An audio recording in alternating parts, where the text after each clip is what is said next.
കോഴിക്കോട് ദീപകിന്റെ ആത്മഹത്യാ കേസിൽ പ്രതി ഷിംജിത മുസ്തഫയ്ക്ക് ജാമ്യമില്ല. കുന്നമംഗലം മജിസ്ട്രേറ്റ് കോടതിയാണ് ജാമ്യാപേക്ഷ തള്ളിയത്. ജനുവരി 24 ഹർജി പരിഗണിച്ച കോടതി വിധി പറയാൻ 27ലേക്ക് മാറ്റുകയായിരുന്നു. വിവരങ്ങൾ രമ്യാദാസ് നൽകും. രമ്യ, ഈ ഷിംജിത മുസ്തഫയുടെ ജാമ്യാപേക്ഷ എന്തൊക്കെ കാര്യങ്ങൾ ചൂണ്ടിക്കാണിച്ചുകൊണ്ടാണ് ഇപ്പോൾ കോടതി തള്ളിയിരിക്കുന്നത്? ഗൗതം, ഈ വിധിയുമായി ബന്ധപ്പെട്ട് അതായത് നിലവിൽ ഈ ഷിംജിതയുടെ ജാമ്യാപേക്ഷ തള്ളി എന്നുള്ള വാർത്തയാണ് നമുക്ക് നൽകാൻ കഴിയുന്നത്. ആദ്യഘട്ടത്തിൽ ഇതുമായി ബന്ധപ്പെട്ട വിശദാംശങ്ങൾ കൂടി പുറത്തു വരേണ്ടതുണ്ട്. എന്ത് കാരണങ്ങൾ കൊണ്ടാണ് ഇത്തരത്തിൽ ഈ ജാമ്യാപേക്ഷ തള്ളിയെന്നുൾപ്പെടെയുള്ള കാര്യങ്ങളെല്ലാം റിപ്പോർട്ട് കോടതിയുടെ പുറത്തു വരേണ്ടത്. അതിനുശേഷം മാത്രമാണ് നമുക്ക് വ്യക്തമായി അതിൽ കൂടുതൽ വ്യക്തത വരികയുള്ളൂ.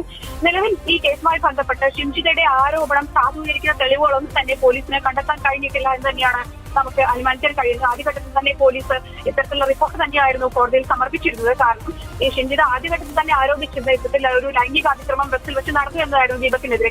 എന്നാൽ ഇത് സാധൂകരിക്കുന്ന യാതൊരു തെളിവുകളും ഈ പോലീസിന് ഈ ബസ്സിൽ നിന്നുൾപ്പെടെ കൂടാതെ ഷിംജിതയുടെ ഫോണിൽ ചിത്രീകരിച്ച 7 വീഡിയോകളും പോലീസ് കൃത്യമായി തന്നെ പരിശോധിച്ചു. ഇതിൽ നിന്നും കണ്ടെത്താൻ കഴിഞ്ഞിട്ടുണ്ടായിരുന്നില്ല.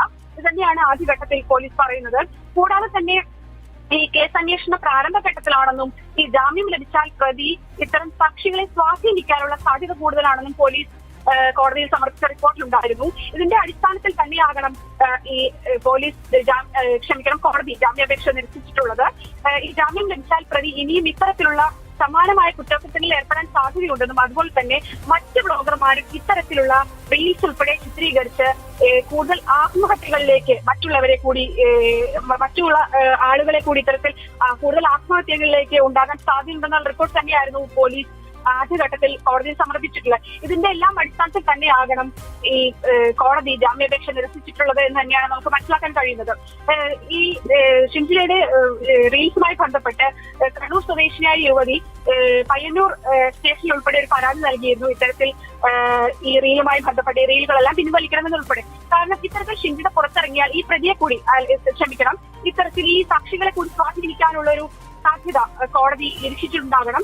ഇതുമായി ബന്ധപ്പെട്ട് കോടതിയുടെ റിപ്പോർട്ടുകളും പുറത്തു വരേണ്ടത് വരും നിമിഷങ്ങൾ ഇതുമായി ബന്ധപ്പെട്ട് കൂടുതൽ എന്തുകൊണ്ടാണ് ഇത്തരത്തിൽ ഷിംജിതയുടെ ജാമ്യാപേക്ഷ കോടതി തള്ളിയെന്നുൾപ്പെടെയുള്ള കാര്യങ്ങൾ പുറത്തുവരും.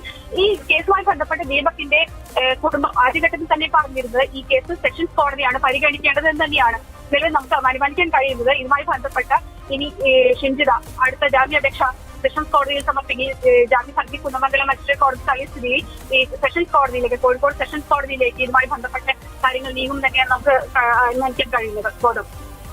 ഓക്കെ, കോഴിക്കോട് ദീപകിന്റെ ആത്മഹത്യാ കേസിൽ പ്രതി ഷിംജിത മുസ്തഫയ്ക്ക് ജാമ്യമില്ല. കുന്നമംഗലം മജിസ്ട്രേറ്റ് കോടതിയാണ് ജാമ്യാപേക്ഷ തള്ളിയത്. വിവരങ്ങൾ നൽകിയത് രമ്യാദാസാണ്.